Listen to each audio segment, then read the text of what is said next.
got a beautiful little blue and gray with kind of silver, but he's a little more rare. He's got, I don't know if you see the yellow, and it's very much desired in the parrotlet world. Yes, you're such a cute birdie. Can you step up? Huh? Come on. That's a girl. That's a boy. I think it's a little boy. That's a little boy. Good boy. Aww. Yeah. Look at that cute baby.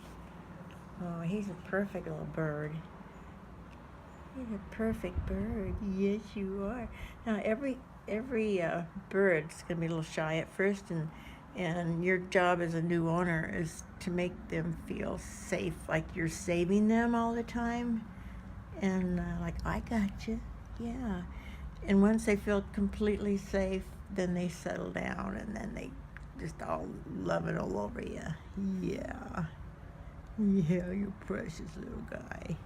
You precious baby. Yes, you are. You're pretty. Can you stand up on my finger? There you go. Yeah. Oh my gosh, you're pretty. Yeah.